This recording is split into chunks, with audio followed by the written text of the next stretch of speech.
All right. Okay, everybody. Oh, cold. See you in about an hour. Okay.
Today, within the medium's mind. There is an empty space.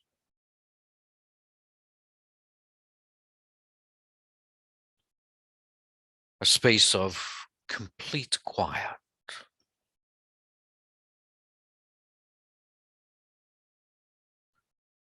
A space that you all have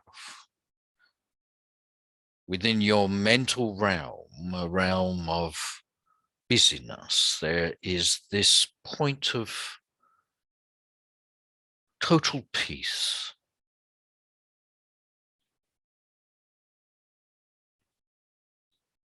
Now, the personality wishes to fill that peace with doing, with action. As a human world feels like it must fill the void. If there is nothing, then I must fill it up.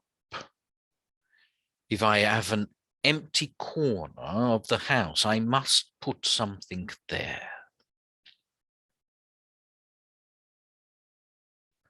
If there is a bare patch in the garden, they decide to put a plant to fill the space.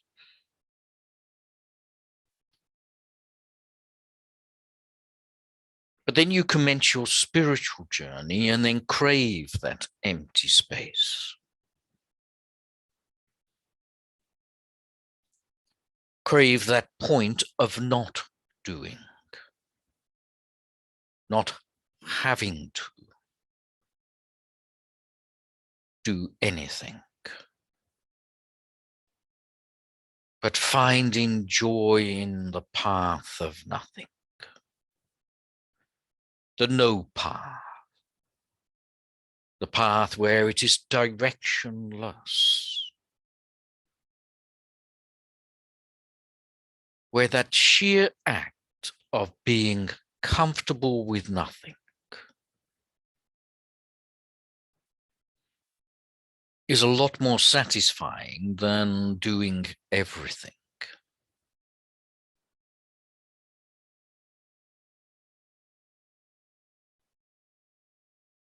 The business of life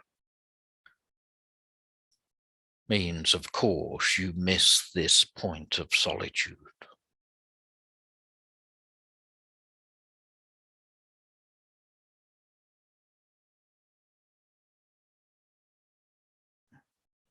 And herein lies the truth of the Sermon of the Mount. To be like the lilies in the field.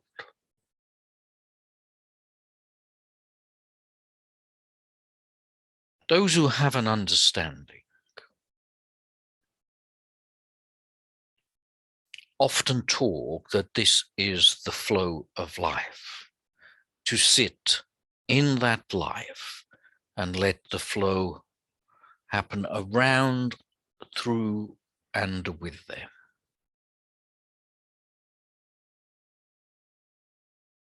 The flow comes out of this empty space.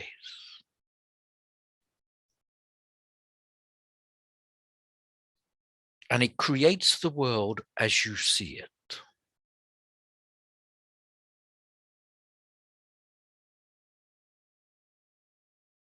The world that is reflected out there is a reflection of in there. The pains that you experience, the resistance, the grumpy people exist within you, and you project them outside of you.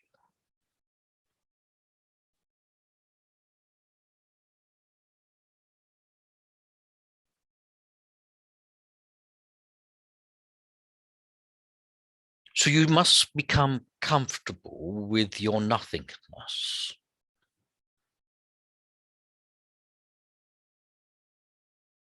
With the ability to be in solitude, in peace, in love.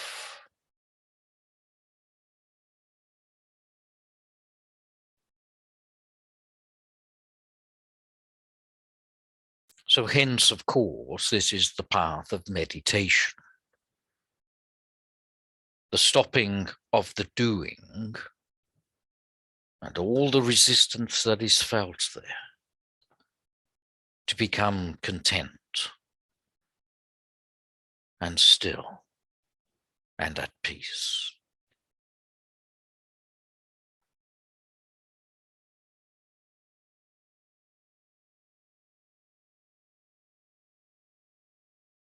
So we touch on now the law of karma, law of action. And we will go further into this in a little while. As you see, the ways people look at their life in the simplistic way, not in the deeper philosophical way we have been used to for some time.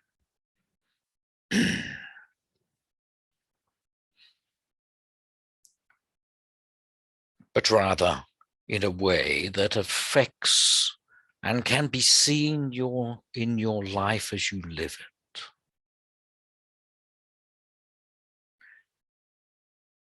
Now, of course, we can divert down many different pathways. But today, the talk, which will come in a while, has been chosen so that you can connect the beginning part of this talk, this session, to the last.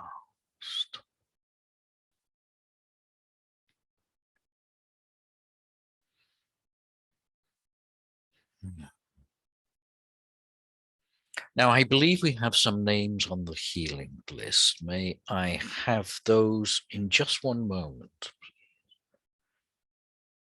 As the names are read,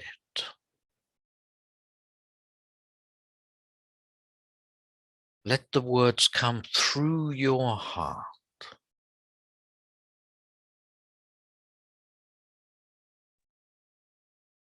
And hear them deep on your inside.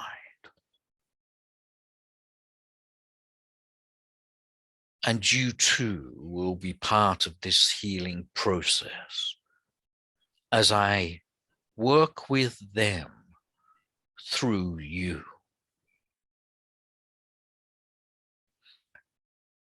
So may I have the names now, please? Yes.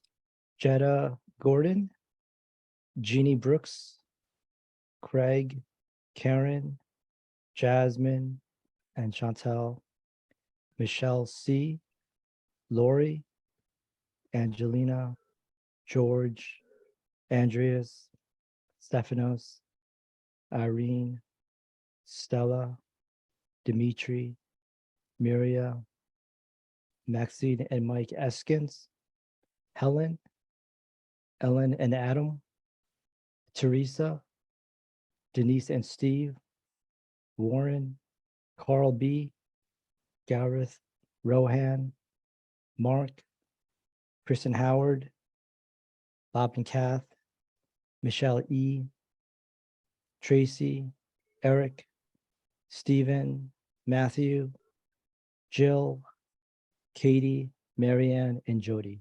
Thank you.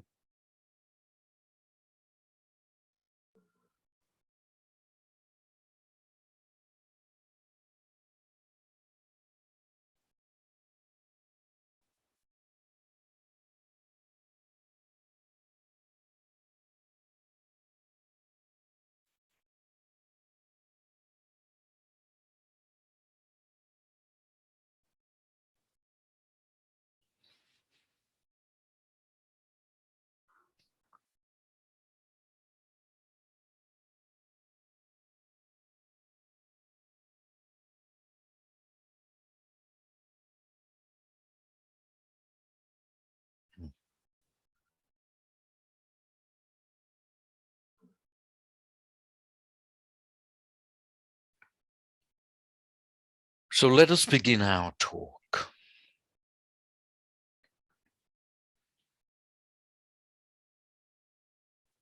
And once more, I will step back and allow the other personality to come forward.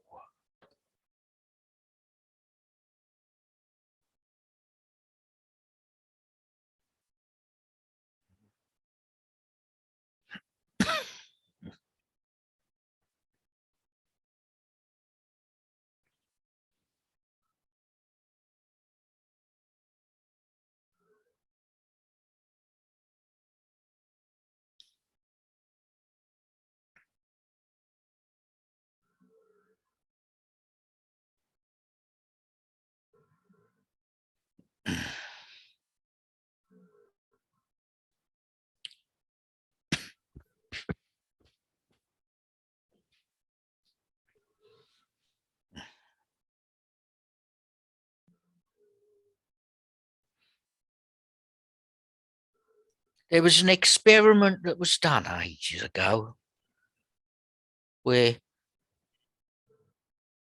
they built a big fish tank. And in the fish tank, they put a piece of glass halfway along the tank. And on one side of the tank, they placed a big predator fish, a barracuda, I think it was. On the other side of the glass, they put its favourite food, a mullet. And as soon as the barracuda spotted the mullet, it would charge for it. And of course, it banged its nose against the glass. And so the barracuda would circle around and have another go. It would charge against the mullet, wouldn't it? And it would do it over and over again until the penny dropped that it couldn't get the mullet. And it started to associate mullet with pain and its technique with difficulty.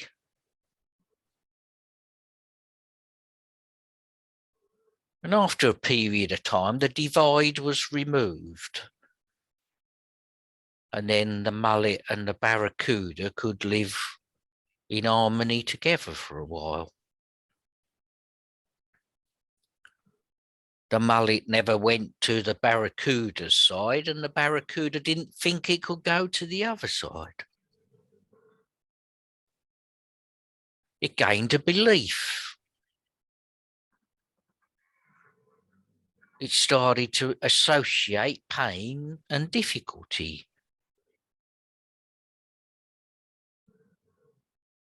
And if that mullet was then changed into many mullets, the barracuda would still resist taking part in eating that type of prey. Now, you may think this is actually a discussion about fish, but it ain't, is it? Never is. Never so simple.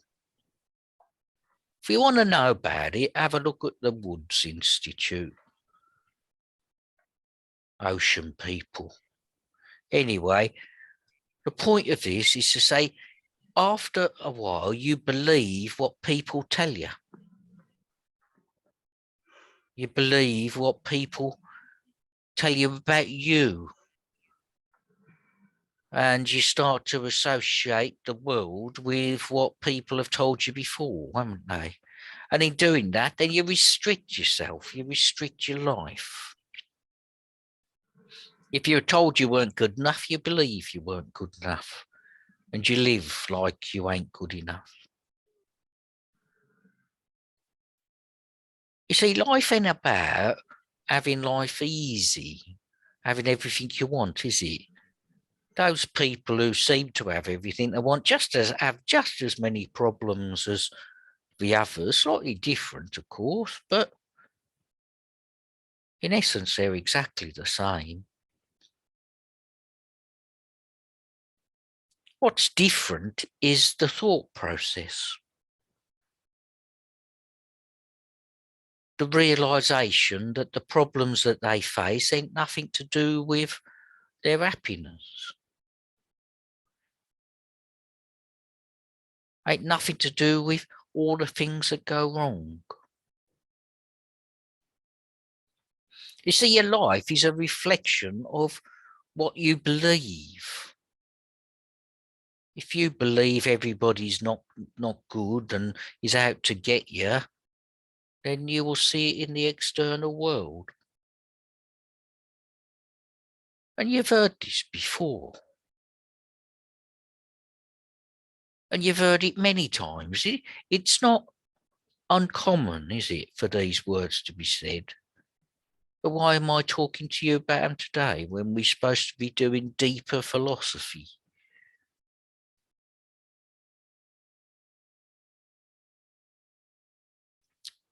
If the outside world is a reflection of what's going on inside you, well, of course, that's the path you've got to take, isn't it? You've got to adjust your insides, adjust your beliefs. And there's people that say, I can't adjust my beliefs. That's who I am. Well, that's who you think you are, not who you are. You're not a tree. You can change. You could change all your beliefs and then get different results. Look at your outside and see, why is it this is happening? Why am I repeating my behaviour? Why is it there's difficulty?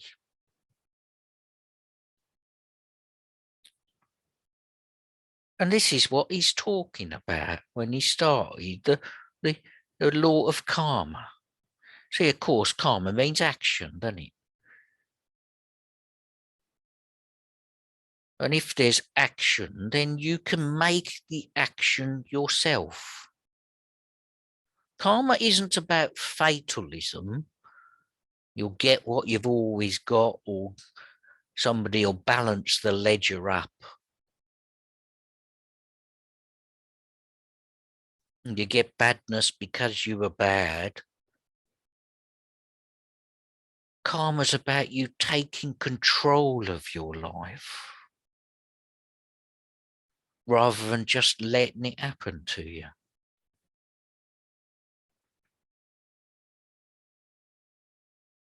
Karma's about doing the way you want your life to be, but from the inside.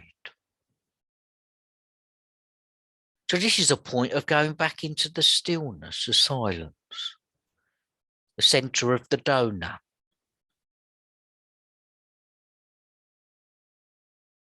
It's from that silent point, then you create. When you look at your life, then you can see it as just karma falling off you. Old actions. Come to the silent point. Create from there.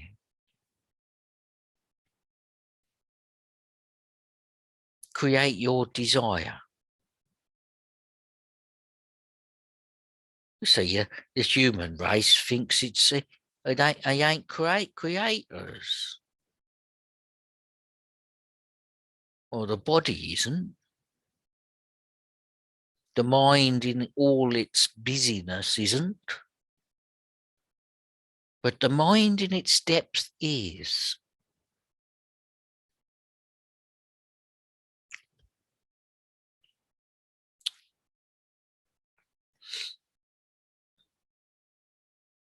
It's coming into that very depth of silence and letting the world express out of there.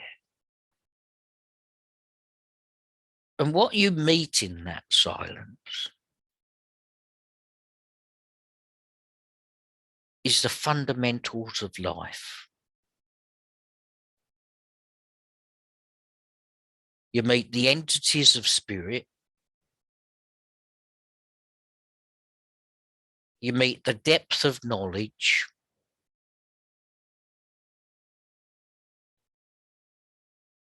The stillness and the quiet. but the unconditional love.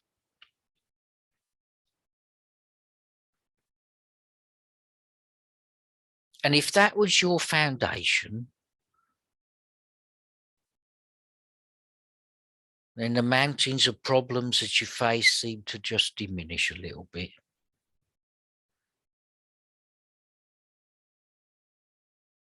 And the creation then becomes, or your creation becomes richer.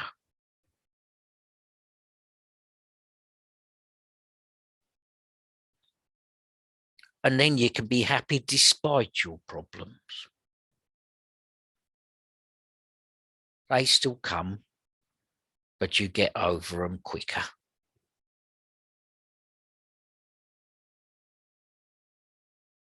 And you can work through then anything that is faced with simplicity and ease.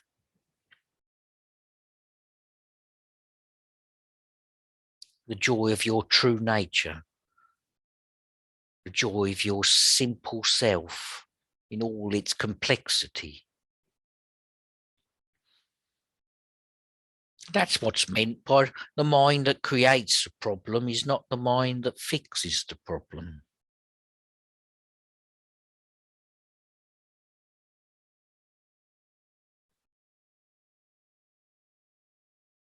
Now you could say, well, I'll go to the still point and I'll create abundance.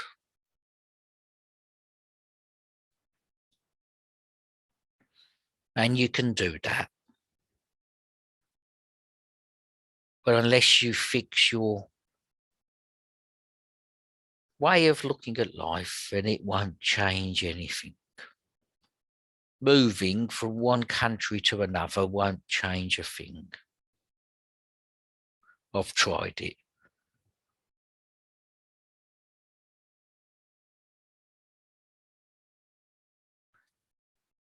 And the idea of this talk, even though really it's duplicated from previous talks, is this is important that you listen to what this message is.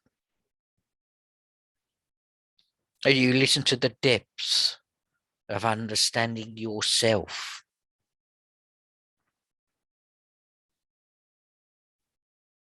Create the life from the silence that you want.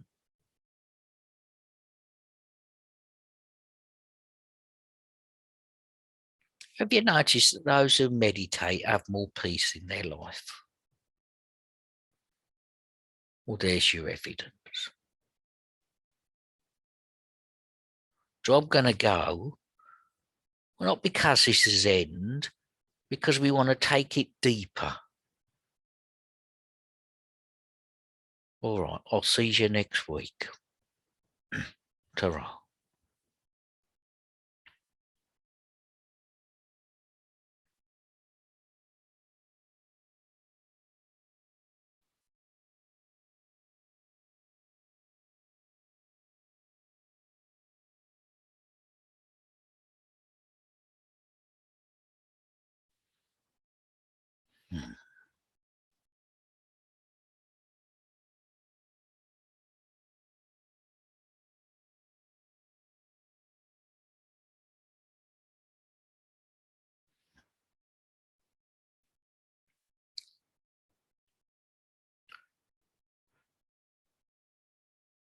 On a simplistic level,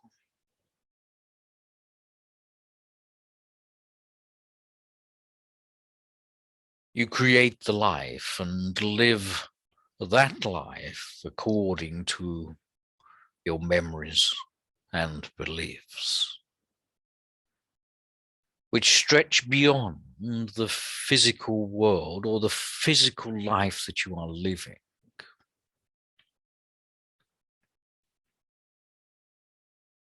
The memories carry on beyond the death of your body. And those memories are often picked up by those able to connect to them and read them as they are.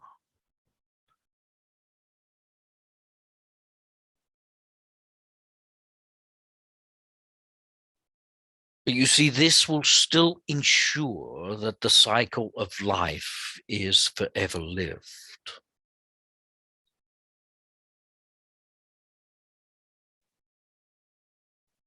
It is not in the living of the memories and the beliefs. It is the stepping beyond them. It is not the removal of your ego that is required.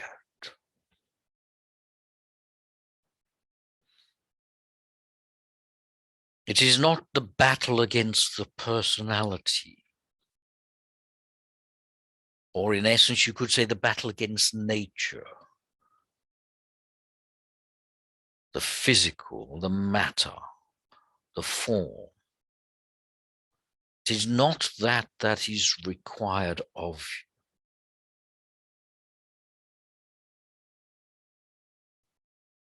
It is stepping beyond the egoic mind.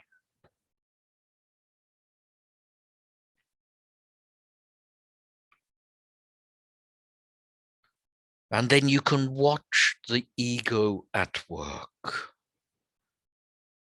You see it.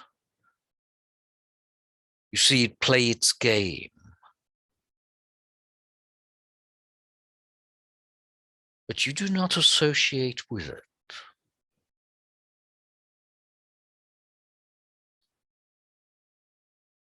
You see the form being lived, and you do not resist or battle that form.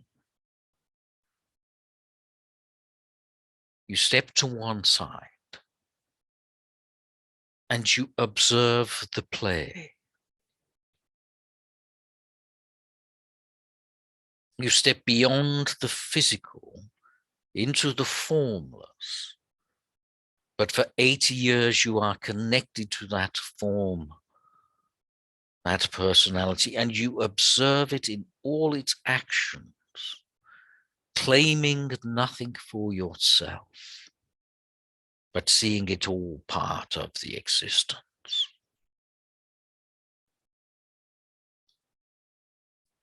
Karma only exists in the lower realms, in body, mind, and energy.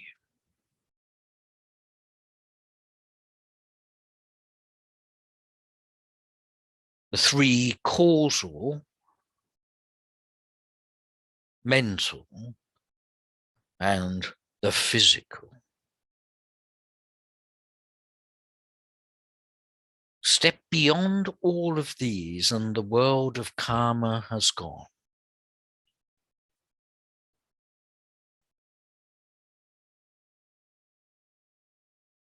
What is there to do when there is enjoyment of the stillness?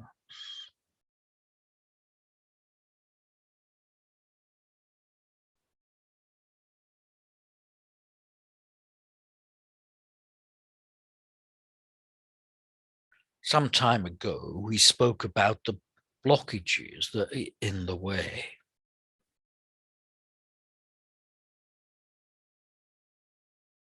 Not the one veil, but the multiple veils that exist.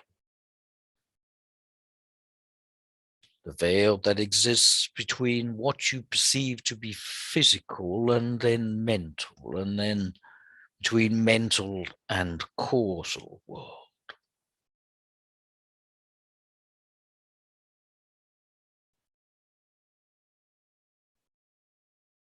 You see, in the world of stillness, there is no karma. In the world of pure spirit, there is no dharma.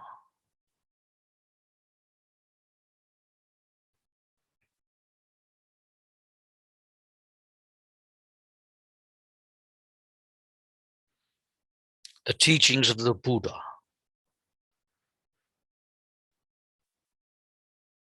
the dharma that he spoke, the laws, the way life worked,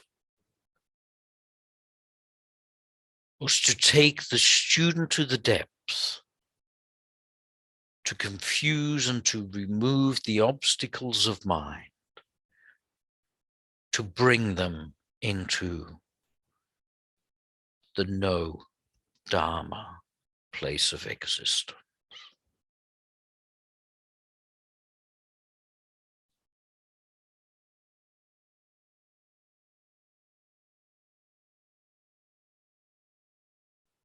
So even though the talk today was simplistic, it points in the direction of truth.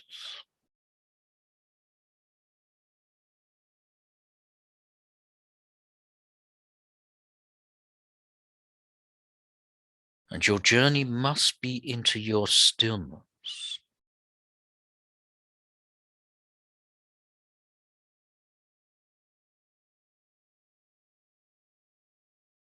And the creation that you can undertake from there if you wish.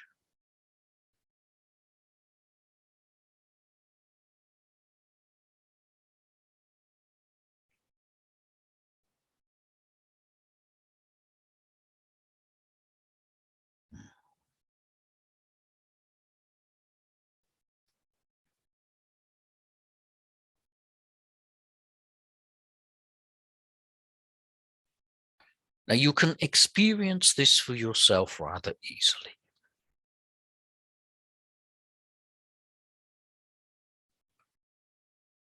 By building up the power of concentration. Let us say reading a book. When you read a book and you are sufficiently concentrated on it, the outside world disappears. You do not hear the events around you. When you concentrate deeper on that reading, the thoughts of yourself then disappear.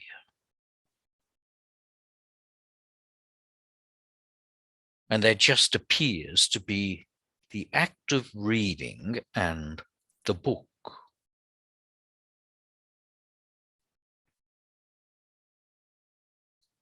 If you then concentrate deeper,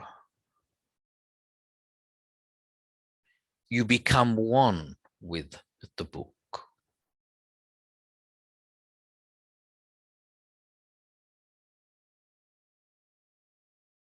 And the subject and object have merged together.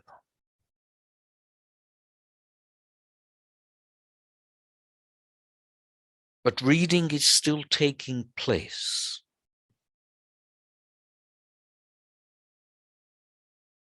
And if you concentrate further, you see or witness the silence between the words.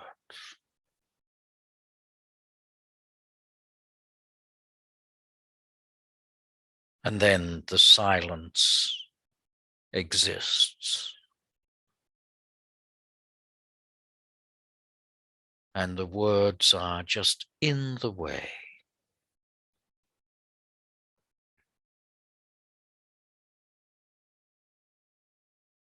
And this is the empty spot within the mind. The very first words we said.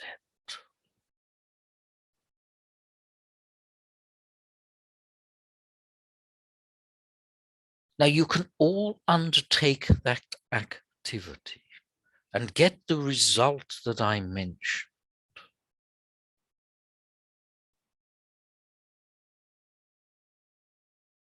Concentrate on the book. Lose the outside world. Lose the body. Merge with the object. Go beyond the doing. And the stillness is then more important.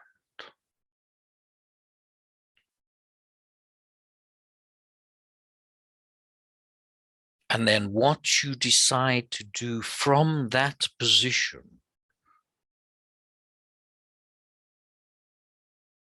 will create the next stage in your life. If you remember the diamond and the charcoal talk, that stillness is the clear diamond.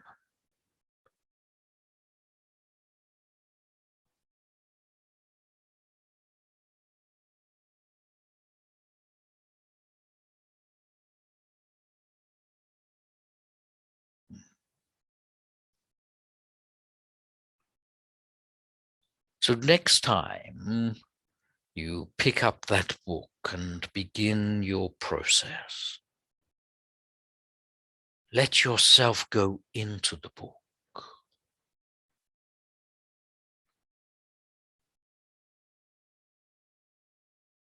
And once you get to that point of stillness, the unsleeping sleep,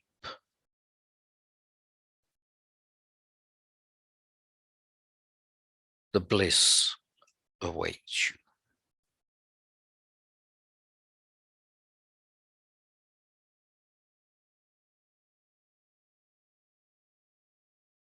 So if you will have noticed, I'm sure you have,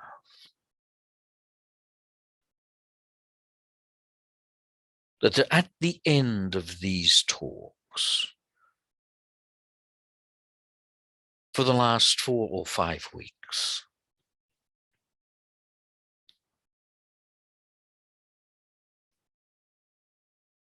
this is the position the medium goes to. I'm sure you remember when he returns, he talks about it.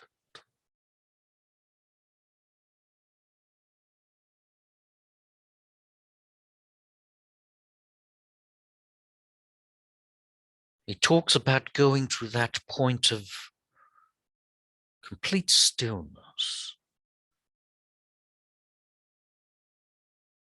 merging with the universe.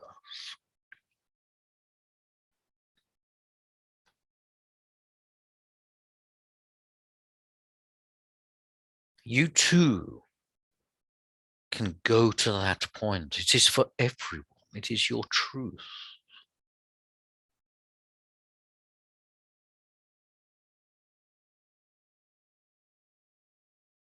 That is the depth of spirit.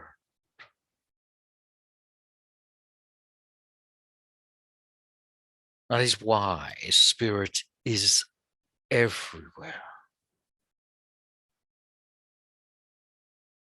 It has access to all knowledge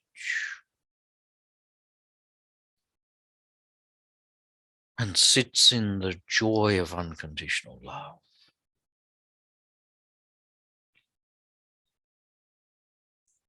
Sat Chit Ananda.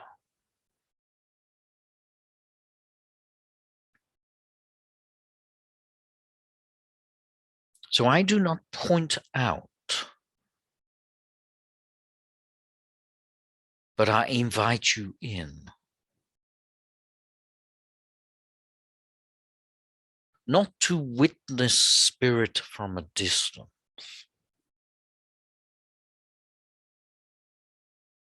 but to sit amongst us.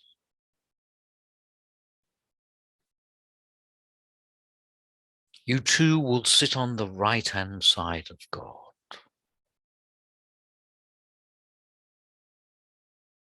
By just reading a book.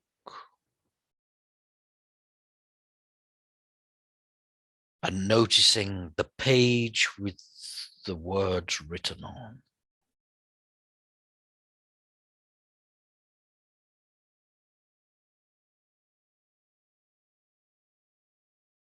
Now, many say this is the act of surrender.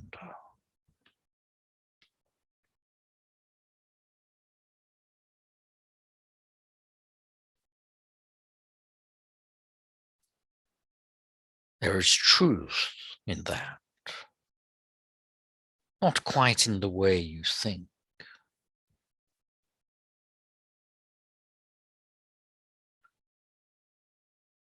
Let go, and the answers you seek are there.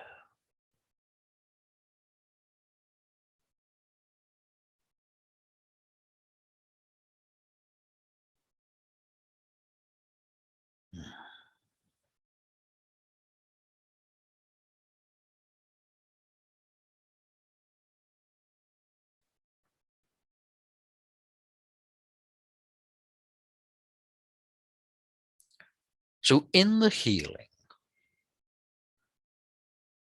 or just before we started the healing, I said, let the words come through you, the names, and feel them travel through your heart, and we will heal together. And I will heal through you.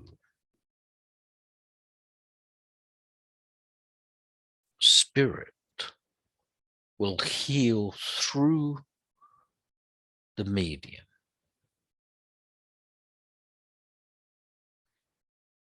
If you release your heart to us.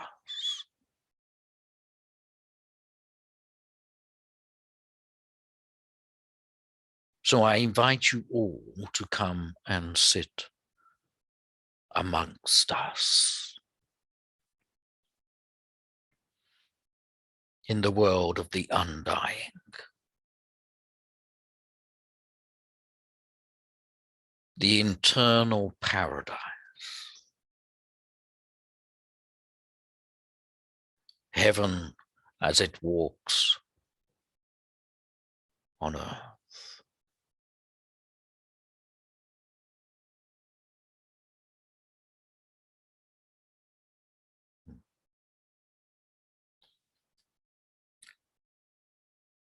So as promised, today's talk did the false circle. Started with the emptiness. And if you watch the medium return,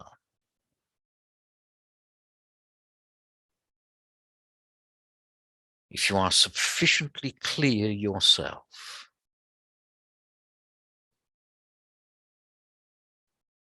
you may see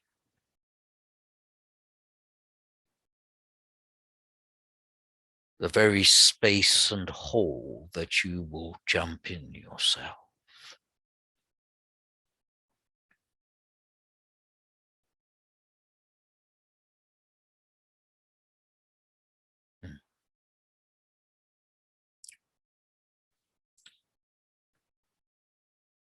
God bless you all. Come sit with us. Until next week. Let peace be within your heart.